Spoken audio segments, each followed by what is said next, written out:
So this example shows you a very practical problem, as you can see on the screen. So you have a sort of a cantilever beam, and which is subjected to some moments and torques and axial load and so on. Now, as a result of all of these different kind of forces and the moments and the couples which are acting at some point within the beam, this is the state of stress. So you see here also this the sides of the element are perpendicular to the longitudinal axis and the top of the elements are parallel. And from the things which you have learned until now, for example, you see as a result of this torque T, you will have that element in pure shear.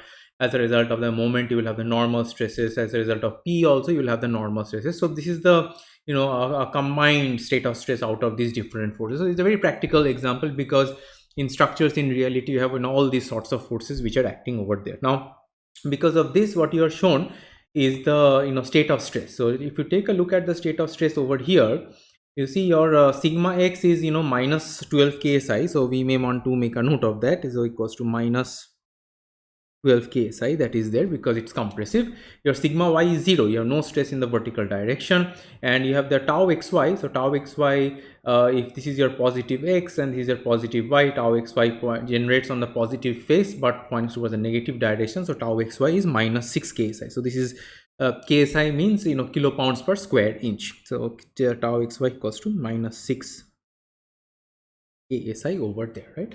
Now for this, what the problem asks you is to find that what are the principal stresses at the same point is. At the same point, if you take a different, instead of taking the element with the faces perpendicular and parallel, if you take an inclined plane, so you're trying to find that for these generalized loading case, for another plane, where does the stresses peak up, where the normal stresses become maximum and minimum. So let's go ahead and do that. So as you remember that for the Mohr circle, and I will come to the circle in a minute, for the Mohr circle, the center of the circle is at sigma average comma 0. So the center of the circle C is usually the ordinate is sigma average and 0.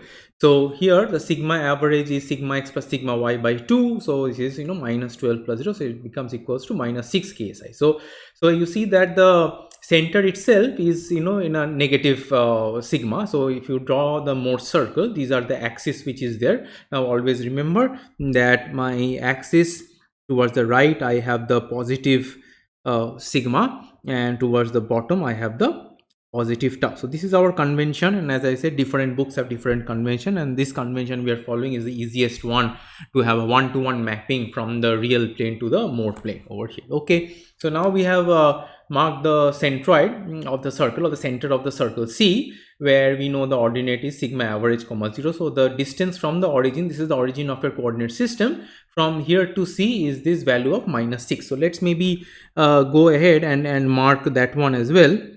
So this distance that we are seeing over here, that from C to this guy over here, so this is a value of minus 6 that you are seeing over here. So the point C is sigma average comma 0. All right, so now the first point is that after marking the C, that we have to find we have to mark the point A. So the A is what? A is the original state of stress that is there over here. So remember, for A, the point A has the ordinate sigma x and tau xy. So the sigma x is minus 12 and the tau xy is minus 6. So minus 12 means of course to the left of this on the origin, and the minus 6 means it should be up because tau is positive downward. So maybe at some point over here I have the point B. So let's go ahead and mark the point A also in this figure. So maybe this is my point A, which is there, and the ordinate of A is minus 12, that is for the sigma, and minus 6, that is there. Okay, so now my next job is to join C and A and find the radius of the circle that is there. So let me go ahead and join that. So I have joined the point C and A, and this is my the radius R.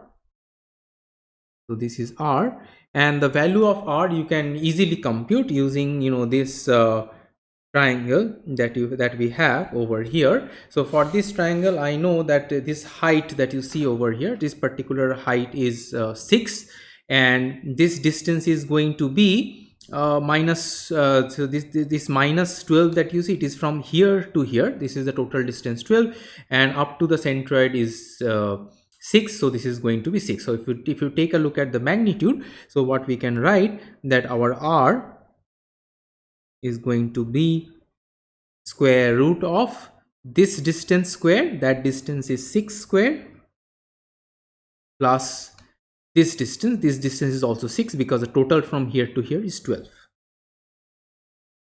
So that brings out your r as 8.49. Right? So this is our radius. This is just the magnitude of the radius, that is 8.49. So this is just be calculated equals to 8.49. So now we have everything set. We have the circle which is drawn, we have located the centroid and also the initial point A. Now the question is that to determine the principal stresses. Now remember, the principal stresses are always the extreme right and the extreme left. So here the extreme right is this point over here. Now here I have pre-drawn the circle after initially calculating. This whole circle may be in the negative plane also. So let's see what are the points that we get. So this point, the maximum I indicate by sigma 1 and the minimum by sigma 2. And now you see, compared to plugging in the equations, it's just so easy to calculate, these different stresses that you have over here. For example, what would be the value for this guy sigma 1 over here? I know that this particular distance, that is, so it will be the extreme ends over here. So this is my centroid over here. So this C, and I have to take this radius, and I have calculated the radius already, and I have to take this account of this radius to calculate sigma 2. So let's calculate this sigma 1 over here. So since the radius is 8.49, the value of the sigma 1 that you will get, the distance of sigma 1, remember the value of sigma 1 is always the distance. So any point is the distance from the origin that you take. So the distance from here, let me mark that, from here to here, this is what you're trying to find. So that is going to be, your radius is 8.49, so minus 6 will be your sigma 1, and similarly your sigma 2 in this particular case will be minus 6 minus 8.49. So let's go ahead and write that.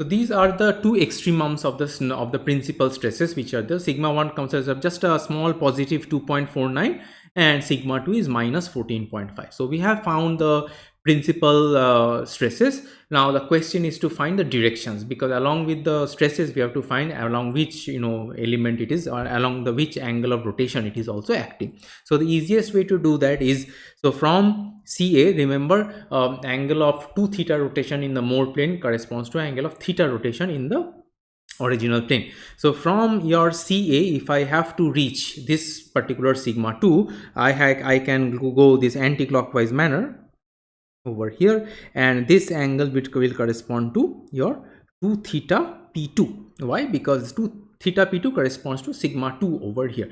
So let's go ahead and calculate that. The easiest way to calculate, we take the tangent of this is this height, that is the 6 divided by this particular dimension, this particular length that we have over here. So that is also 6. We know that one over here. So let's go ahead and calculate.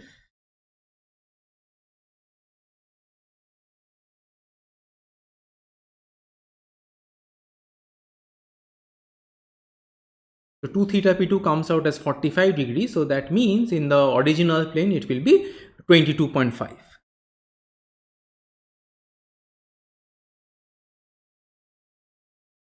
Now it is important here excuse me, it is important here to note that, see, the sense of rotation is also preserved. So here the rotation is anti-clockwise. So in the original plane also the rotation must be anti-clockwise.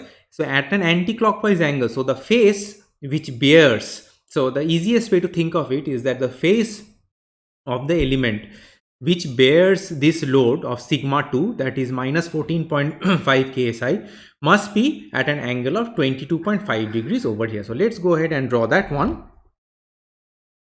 Draw the rotated element.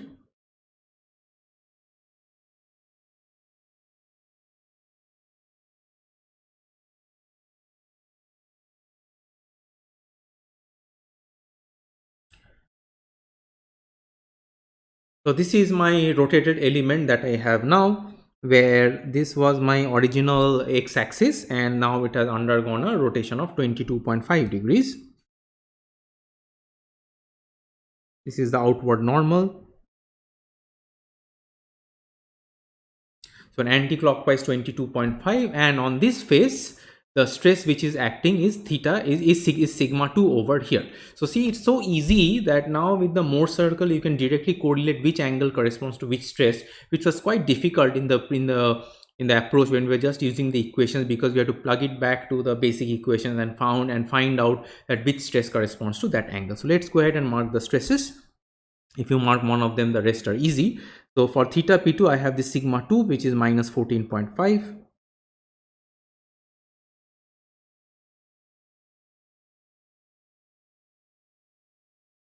It is a compressive stress, and the other stress is tensile, that is 2.49. Of course, it has to act in the other faces.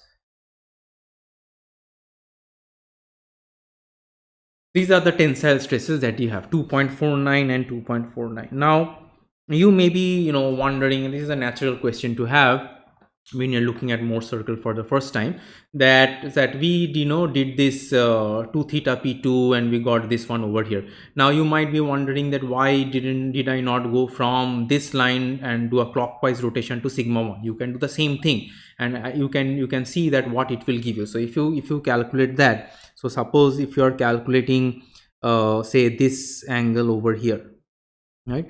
Suppose this one is your 2 theta p1, which is equals to nothing but 180 degree minus 2 theta p2, so that is 135 degree, right? And so that means that this gives your theta p1, and the sensor rotation was clockwise over here, so that gives your theta p1 as 135 divided by 2,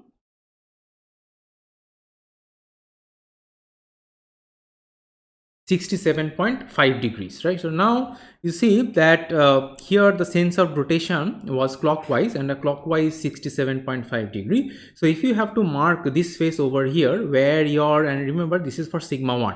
So you see here this face essentially is that. So this face essentially, if you mark again from the horizontal,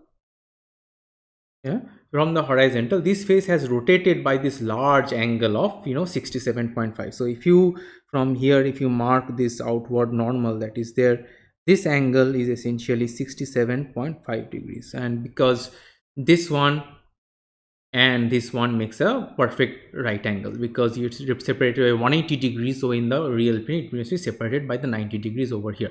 So it really doesn't matter which face you start with. Once you draw one of the faces, the other faces are automatically determined over there. Now another way, instead of going from here to here in a clockwise manner, you could have gone from from the origin CA, from this line, in an anti-clockwise manner to this sigma 1 over here. You could have done that as well, and that would have given you this angle. So it will be an anti-clockwise, a large rotation that you would have gotten. So that would have given you this whole angle over here. So it really doesn't matter which face you start with. We start with the closest one, and all the other ones gets automatically sorted out. So I hope this problem example was clear, and how easily we could calculate the principal stresses using the Mohr circle method. And it's a fun method also to look at, rather than keeping on plugging the numbers in the equations and doing it in a mechanical manner.